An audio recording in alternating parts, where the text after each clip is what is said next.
Tu sais ce que c'est le deepfake? Non.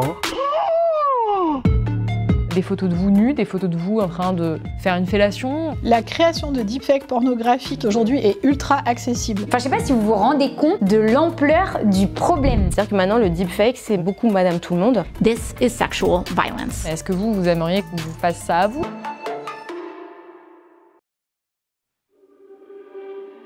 Je m'appelle Elsa, j'ai 23 ans et quotidiennement, je fais des lives sur Twitch. Mais là, c'est trop! Les jeux vidéo, ça me passionne depuis toute petite. J'ai commencé à stream et en fait, ça prenait super bien, c'était trop cool et j'en ai fait mon métier. Oh, je suis tellement la bête féroce que je pensais être! Donc je partage un petit peu ma vie, mon quotidien et mes games parce que je joue énormément. Il est trop mignon!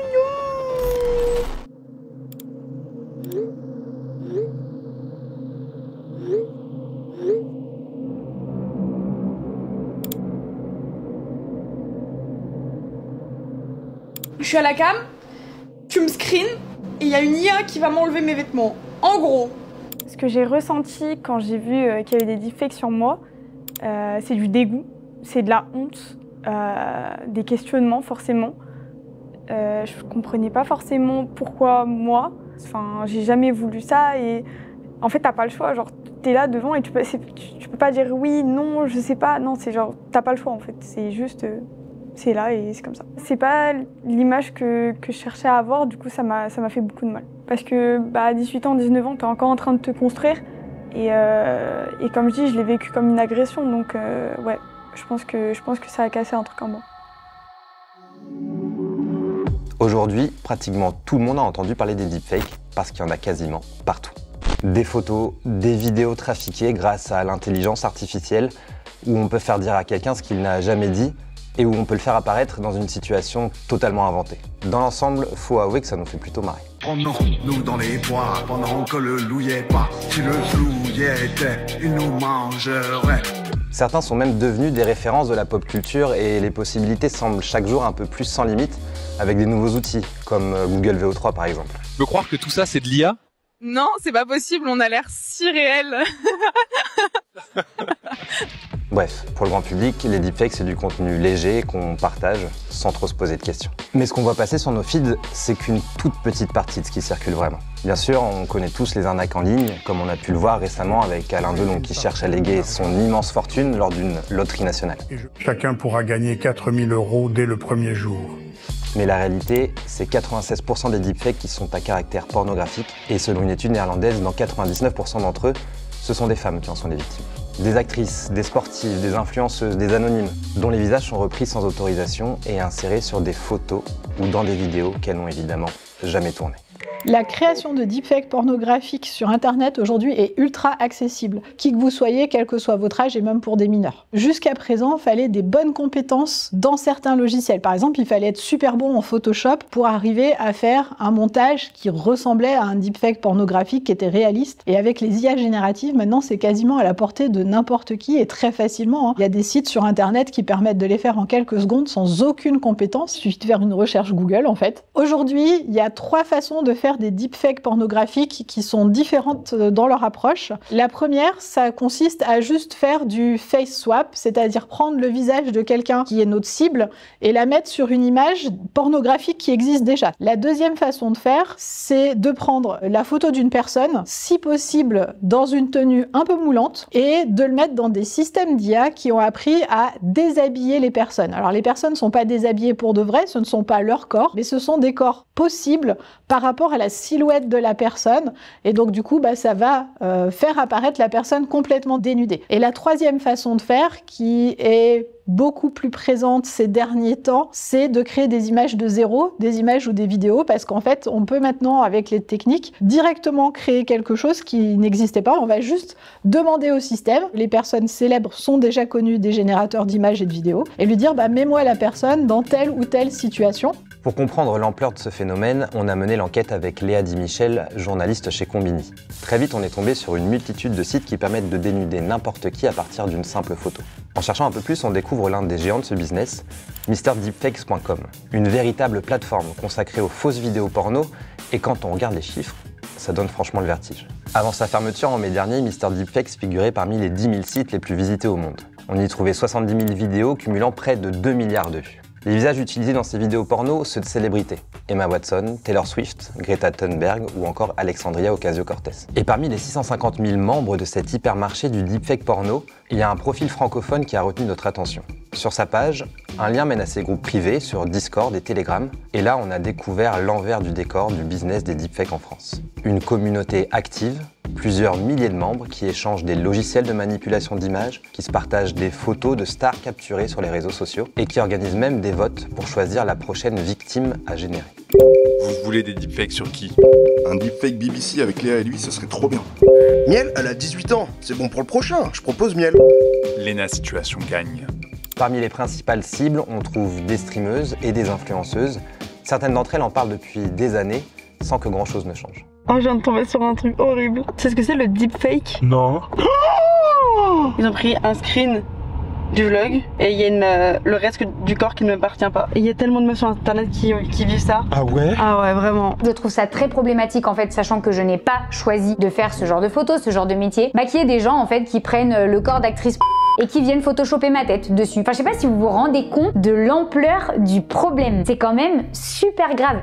Fuck the constant exploitation and objectification of women. It's exhausting. I promise you. With every part of my soul, I'm going to fucking sue you. L'administrateur, qui est aussi le créateur des deepfakes, propose des vidéos longues, parfois de plusieurs dizaines de minutes. Le tout est accessible via un abonnement mensuel de 25 €. Et comme pour légitimer son travail, il publie régulièrement des captures d'écran de ses outils d'IA pour montrer l'avancement de ses productions. Nouvelle vidéo dispo sur Lena Situation. Nouvelle vidéo dispo sur Natou. Nouvelle vidéo dispo sur Cocotte, Aline Dessine, Catsup et Léa et lui. Et c'est pas tout. Il propose aussi une offre premium, des vidéos personnalisées, à la carte, vendues jusqu'à 10 € la minute. Alors forcément, nous on a voulu comprendre quelles sont ses motivations. Est-ce qu'utiliser l'image de femmes sans leur consentement, ça lui pose un problème moral? Voilà ce qu'il nous a répondu. Les gens viennent ici réaliser leur fantasme de voir nue une célébrité qui leur est inaccessible autrement, et ça ne va pas plus loin. Je ne pense pas que mon activité participe au harcèlement que certaines femmes subissent malheureusement sur Internet. Je n'ai d'ailleurs jamais reçu de plainte ou de signalement quelconque. Il me semble en effet que leur image publique est tellement répandue au travers des réseaux sociaux que mon activité n'a pas de réel impact négatif. J'ai l'impression qu'ils se foutent de notre gueule un peu, hein. Enfin désolé, mais genre tu peux pas avoir aucune conscience du fait que ça génère du harcèlement en fait. Enfin, genre c'est ridicule en fait ce que je suis en train de lire. En fait j'ai l'impression que genre vu que c'est un fantasme, ok ça passe. Mais vu que c'est un fantasme et qu'il faut voir les streameuses toutes nues, c'est ok, genre ça passe. Bah non, genre on n'a pas envie, on n'a jamais voulu ça justement. Si le fait d'être nu est inaccessible, c'est qu'il y a bien une raison, c'est qu'on n'a pas envie en fait. Et je pense qu'ils n'ont pas du tout conscience de l'impact que ça peut avoir sur une personne. Pendant longtemps, ça a changé quelque chose dans ma manière de créer du contenu parce que j'avais peur. Donc je me mettais en permanence en pull en fait. Et je pense que du coup, quand j'étais en live et que j'étais en pull, c'était compliqué parce que ça empêchait pas les gens de me sexualiser en fait. Aujourd'hui, les stars, ce sont plus les seules visées par les deepfakes porno. Le phénomène a changé d'échelle. N'importe quelle femme peut désormais en être la cible. Ta sœur, ta collègue, ta prof, ta copine et même toi. En poursuivant nos recherches, on a découvert un forum français, véritable self-service du deepfake où les utilisateurs peuvent commander des images porno sur mesure. Des inconnus sont ainsi jetés en pâture avec ce seul mot d'ordre « Faites ce que vous voulez de cette photo, mais en version porno ». Une véritable entreprise d'humiliation des femmes à très grande échelle. Sur ce site, comme sur des centaines d'autres, des visages, des corps féminins se retrouvent ainsi projetés chaque jour dans des mises en scène sexuelles ultra réalistes d'une violence sidérante. Une autre de mes collègues, ça c'est sa photo LinkedIn. Je me demande comment elle a reçu une promotion. Vous pouvez gicler sur ses seins. On a voulu tester avec quelle facilité il était possible de générer ces mises en scène, et pour ça on a créé un faux visage avec une IA. Une personne qui n'existe pas. On a posté la photo et quelques minutes plus tard, elle avait déjà été transformée.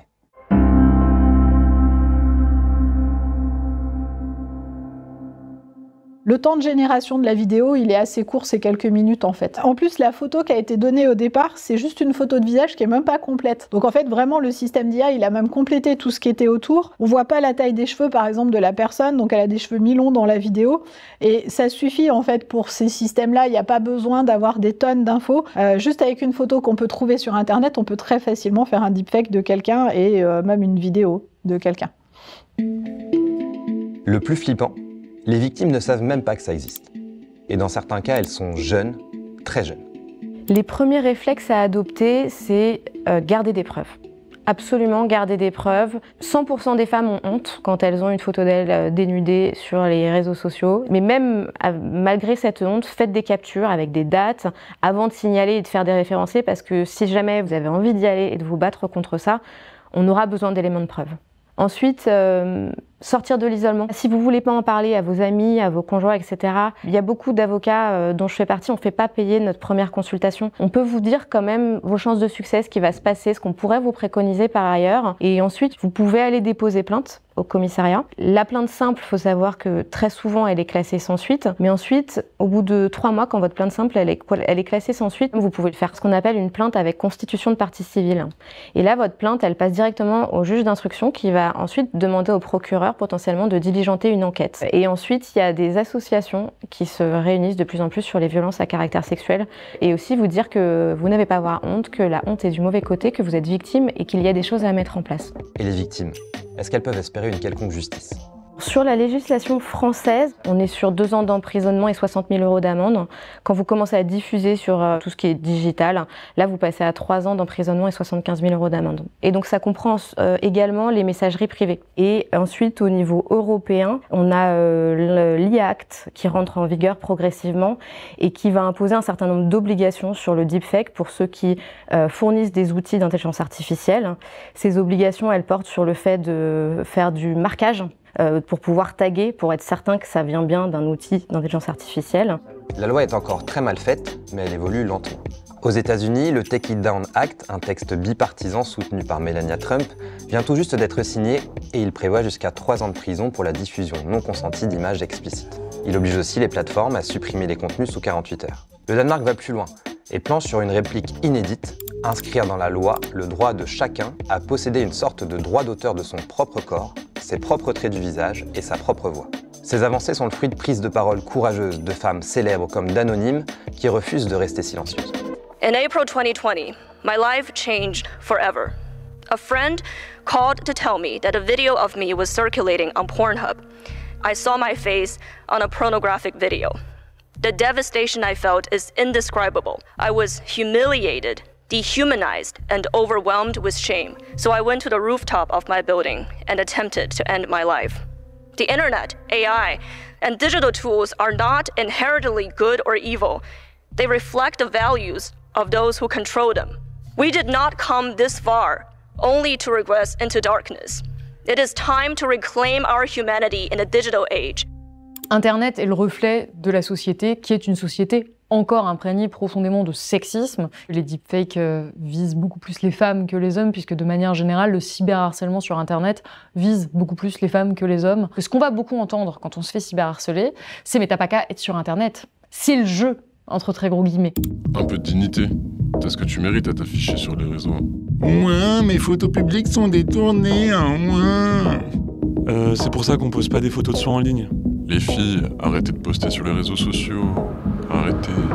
Quand on dit aux femmes qu'elles ne devraient pas montrer leur visage sur Internet pour pas s'exposer aux deepfakes, on participe à la violence que sont ces deepfakes et qu'est ce cyberharcèlement de manière générale. C'est une prolongation.